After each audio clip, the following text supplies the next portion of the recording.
In conversation with Joseph Lewis. Joseph Lewis is a semi-retired teacher, coach, counselor, and administrator. He's an award-winning author and uses his psychology and counseling background to craft thriller, crime, detective mysteries with a strong coming-of-age theme embedded within. He has taken creative writing and screenwriting courses at UCLA and USC, and his books have won nearly 20 awards. And on today's episode of Auto Interview, it's my utmost pleasure and joy to have on the show again, Joseph. How are you doing, Joseph? Doing well. Thank you for having me. I appreciate it. Yeah, I'm excited to have you on the show today. It's quite exciting we can do this again. Yeah. It's been a while. Absolutely. And it's lovely to see you again, really. So, Joseph, could you tell us about your book, Caught in the Web? I'd love to ask you, how does this book come about and what inspired the making of Caught in the Web? If you have a title there or a sample, please show to the camera so we can see what it looks like. Sure. This is Caught in a Web. Beautiful. The cover design is a design team from my publisher, Black Rose Writing. And Mm, I had just finished a series on missing children, bringing them back home safely. And I wanted to keep the same family, the same characters, and just carry them on to the next adventure. And I was reading the newspaper one day, and it was talking about, on the front page, it was talking about the rise of adolescent overdoses due to heroin fentanyl mixes. mm, And we've seen that in our schools. This is my 48th year in education. It's been a long time. wow. And I've seen a lot of that happening in schools. Um, and so then I was finished reading that article, and a couple pages further was the rise of a very violent gang called MS-13. And they actually started, they're from El Salvador, but it actually started in Los Angeles, California, Mm, and they just wow. migrated across the United States. And they start to infiltrate my area of Fredericksburg, Virginia, coming on Mm, down that way. And so the idea came to me is to combine the two, the rise of overdoses and the increase of gang activity, MS-13. mm, Um, Typically, uh, gangs will control the drug trade in a specific area, and that's also common to where I live as well. wow. Wow. Well, I love the sound of this, really. It sounds quite captivating, quite amazing to me. That's quite exciting to know. And now, how did you come up with the idea for Caught in the Web? What is your familiarities, with gangs, with drugs, and overdose? Would you love to talk about this? Sure. Um, I've dealt with, as a counselor in California, I Yeah. dealt with gangs. I was on a campus with four active gangs. Mm, It was at times it's rather tense. We've had moments on our campus where gangs would fight one another, things like that. There mm, were kids on my caseload as a counselor where I knew that they were in gangs. They confessed to me that they were in gangs, things like that. And my job was to try to help them stay safe. wow. Um, I have family that are in the police force in various cities Yeah. in law enforcement. And um, they've shared stories with me as well. And I have friends that I consult regularly on all my books, and they've shared with me stories. And so Mm, that's really how I came about with that particular book, using the same characters that were in my series, using the same detectives that were in my series. I just move them forward like James Patterson does, or David Baldacci does, or John Sanford does. He takes the same characters and just moves them from book to book with a different um, idea. And mm, I decided to package it in a thriller crime mystery because that's what I enjoy reading the most. And Yeah, I just kind of believe that you should write what you're familiar with. And I'm familiar with absolutely. kids, and I'm Oh, familiar with that genre. So that's what that's what I write. wow. It's lovely to know that about you. It's quite lovely to know that about you. So thank you for sharing. And Thank you. Joseph, you also have Black Yi, the Evil One, which is the sequel to Caught in the Web. For readers who haven't read that yet, and of course without giving much information away, could we have a sneak of what you'd expect picking up Black Yi? And I think that is forthcoming, right? It is kind of a sequel. You could read them independently. You would not have to read them together. Okay. But what happened at the end of, without giving you too much of what happens in Caught in the Web, Yeah. um, there has been some action that took place in a house, and some people died. And there was a story that was concocted and a promise that was made to try to keep the people safe who were living. Mm. Oh. Because MS-13 is a very vengeful, ruthless gang. And Oh. if they were to find out the truth of what takes place, then what would happen is they would be back in town and they would exact revenge on everyone and anyone involved. Mm. Well, Black Yi really is someone had broken that promise and said too much. And so the promise was broken. Wow. And now MS-13 is back in town and people are starting to die. And so it's now up to Oh. the cops to figure out who is involved and where are they going to strike next, and trying to protect as many of those people that were in that house as possible. Mm. Um, that's kind of what Black Yi is about. The evil Wow. one, in the Navajo culture, a Yi is a spiritual deity, just like we have saints in the Catholic religion, Mm. a saint for this and a saint for that. They Yeah. have what are called Yis. There is one Yi that they do not mention. In fact, if they talk about it or even mention the name Black Yi, it's like they're inviting that spiritual deity into their lives. And it's in the interpretation or the meaning of Black Yi is Mm. the evil one. And so, in essence, Oh. when they're talking about it, they're bringing evil into their lives and to Wow. everything that they touch, think, say, and do. And that is really a large theme in the book. I'm almost done with it, almost Mm. done with the first draft, I should say. And it is going to be published in January of 25, about a year from now. Mm. Wow. Wow. Wow. That's quite amazing to take in, really. That's pretty much amazing to take in. So thank you so much for sharing. And I love the sound of Black Yee. It sounds African even. Yeah. So that's quite lovely to know. You know what's interesting is that in Yeah. my research, in the African culture and in the Caribbean culture, south of the United States, Yeah. and in among the Native Americans, there is this um, similar spiritual belief Absolutely. that takes place, and so I think people are going to latch onto it, and I think they're going to enjoy the story. Mm. It's truly, in every sense of the word, it is a thriller crime mystery. Wow. Wow. That's a wow, really. I love the sound of it.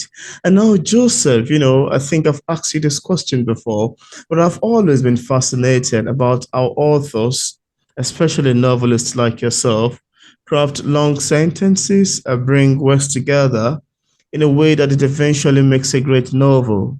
This always leave me thinking about how exactly they got their ideas and inspiration. Now, as far as writing is concerned, I would also love to ask you, how do you get the inspiration and ideas for your books? Where do they come from? I get that question a lot. And in Stephen King's book called On Writing, which if anybody is out there listening that wants to write or is interested in writing, that's a book you need to have on your library, on your bookshelf. In Yeah. that book, he talks about how his ideas come together. And what he says is two unrelated or three unrelated ideas fly together in the most weird or unknown circumstance. And Mm. that's how his writing takes place. And I would say that that actually happens to me too. And I've also found that the more I write, the more Yeah. ideas come to me. Mm. It's Wow. almost like rabbits breeding rabbits. They just they Yeah. fly. And so my job as the rabbit tamer is to try to control them and fish out the ones that I think are plausible Mm. and weed out the ones that are not. And the Mm. other thing that I thought interesting when you asked me that question, you talked about long sentences and Yeah. things like that. When I'm crafting a story or a paragraph or a sentence, I'm not so much interested in the length of a sentence because I find that when I'm giving description Yeah. or when I'm talking about setting or scene, my sentences tend to be a little bit longer just because they're full of information. Mm. But if the scene itself is very fast paced and there's a lot of action going on, I've Yeah. noticed that my sentences actually become shorter. And I think Wow. that's purposeful because you want the reader to keep going and to keep reading and to Yeah. move faster. And so I think that's the difference between the longer sentence and the shorter sentence. You're Mm. going to find that in any of my books where you're at climax and you are um, there's a lot of action taking place. The sentences are going to be smaller because I want that reader to keep reading and to keep moving forward. Mm. Wow. Wow. That's quite interesting to know. That's quite pulling to know how your inspiration come about and how you get, the ideas for your books. Quite lovely to know. Thank you for sharing. And now, Mm-hmm. Joseph, I'm curious to know if you experience any challenges in the process of writing Caught in the Web and Black Yee. If there is any, could you share with us what challenge it is and how you ultimately overcame it? That's a real good question. In If I'm going to be as accurate as I can in my writing, I have to do a tremendous amount of research. Well, And I was very thankful to stumble upon several Navajo people who I've corresponded with that talks about the Navajo spirituality, the mm, Navajo customs and the culture, and how they would interact, especially with nature. Um, wow, and so that was a challenge, understanding their language and to be able to pronounce it correctly. Then, mm, because my background is not in law enforcement, I have to rely on the information I get and the answers I get to questions from mm, various members of law enforcement, and they've been really kind to me. One gentleman actually sent me a redacted crime scene report so mm, I could see what it looks like. I talked to a member of SWAT, and his job in SWAT was to lead the charge. He was the first person through the door. And he told me about how SWAT teams act. And what television and movies don't do correctly is that they mm, have people coming in the front door and people coming in the back door. Well, if that happens, there's a good chance that there's a crossfire and somebody's going to get shot.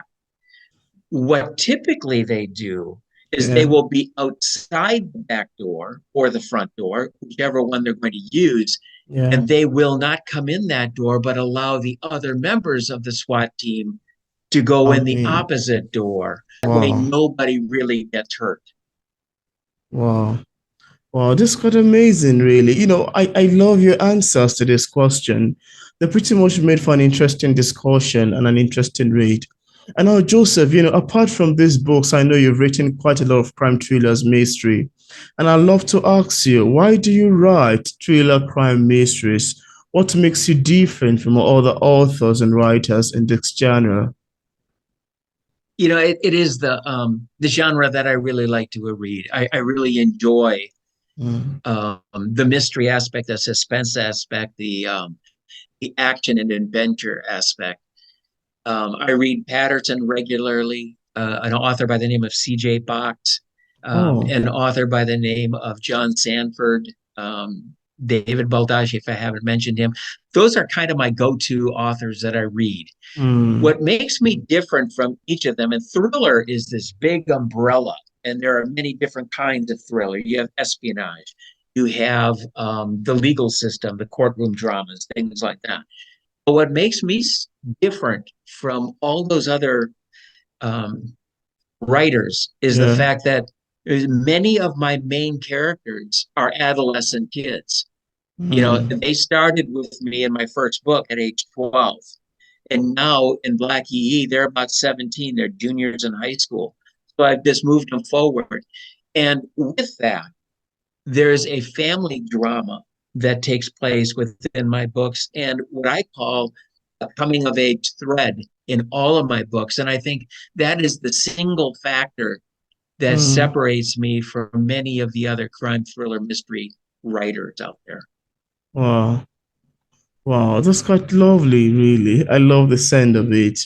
And now, Joseph, is there anything that you love to share with the viewers about your books that we did not mention in this interview and you'd love the viewers to know? Also, what sort of advice do you have for other writers who are still struggling with publishing a book? What would you advise people in this category? Sure. Um, to answer your first question Yeah, about my book, I have a short passage if you'd like me to read it that would be to great, your please. That would be amazing. In this case, there are some missing children, and there have Mm. been a number of deaths that Wow. have taken place. And so this cop is his name is O'Connor. He likes to work solo. He doesn't really like to work with a partner, and he's trying to find where these kids are and try to put a stop to the deaths that are taking place. Mm. And I'm not going to read the whole chapter, but just a portion. It says O'Connor drove slowly around Waukesha searching. He started with one broken down abandoned building and moved on to others, all the while knowing where he would end up. He had even checked out an abandoned house or two, but leaving bodies in houses didn't feel right. Oh. That was something he would never have done. And the only way he had succeeded and lived as long as he had was because he thought like a criminal. With each strikeout, the thought solidified that perhaps Fuentes and Manny Benavides didn't stray too much from their killing ground. Mm. Drove past the YMCA slowly, dreading what he might find, his eyes darting from side mirror to the rearview mirror and back out the windshield. Streets were pretty empty, nothing looking out of place or out of the ordinary. He turned onto another darker street, and it too was empty. Nothing moved. Snow Mm. gathered unimpeded on the street, on the parked cars, and on the sidewalks like a sparkling white blanket, his car making the only tracks. Mm. O'Connor loved freshly fallen snow. He loved the purity of it. In his world, it was the only thing that could be classified as pure. And I'll leave it at that. But that's kind of what takes place in Caught in a Web as this cop is trying to find the bad guys and try to Wow. save as many of the good guys as he can. Wow. That's quite, Um, Thank you. You asked a second part of that question. You remember what yeah. that was, sir? Yeah, that was any sort of advice you have for other writers struggling to publish a Yeah. book. Well, again, to quote Stephen King, is he says you need to read. You need to read everything you need to read constantly. And what Yeah. he says is it's like a plumber or an electrician. When they show up at your house, they have this toolkit, and everything they need is in that toolkit or in the back of their truck. A writer, unless you read, you're never going to have the tools to be able to write or to create. Mm. And so you have to keep reading. You're going to find phrases, words, ideas, paragraphs that you can incorporate in your own writing to make your own writing that much interesting. So That's really what you have to do. And I think the second thing that I would give to any writer out there is that you keep writing. You don't stop. And Mm, you don't worry about the political niceties. You don't worry about the polite society. You write what is in your heart and in your gut. You get it out on paper. The yeah, first draft is for you. The second draft is you're going to edit it and make it palatable and yeah, make it readable. And then it's ready for submission. mm, But the other thing I really like, and I think this is important, is that once your book is published, yeah, it's no longer yours. The book belongs to the reader because mm, the reader will read it and take what he or she wants out of that book and yeah, read the book through their own perception and their own experience. And so absolutely. it becomes the reader's book, not your Yeah. own. Yeah, I love the fact that you said they'll read it from their own perception. You know, everybody have their own perception of reading and how to interpret books, actually. Yeah, so that's quite lovely to know. I love the fact that I mentioned this and even saying it doesn't belong to you anymore. It Mm-hmm. now belongs to the reader, you know. Yes. That's an amazing one to say. And now, Joseph, in case we have some viewers who are currently watching this interview, I would love to get a copy of any of your books. On what platform is it available on for purchase? You can find all my books and all sorts of other information on my author website. It's located at www.jrlewisauthor.com. Lewis is spelled Lewis. So it's jrlewisauthor.com. You can find everything you want there. My books are available on Amazon, Mm, also internationally as well for your international audiences. wow. And I left a link in the description part of this interview where interested viewers can get a copy of Caught in the Web by Joseph Lewis or other of his books too on Amazon. So thank you so much, Joseph, for accepting the invitation to be featured on P English Literature. It's awesome having this conversation with you again. Hey, thank you so much, Peter. I really appreciate the talk, the conversation, and thank you for having me back. Yeah, it's my pleasure as well. I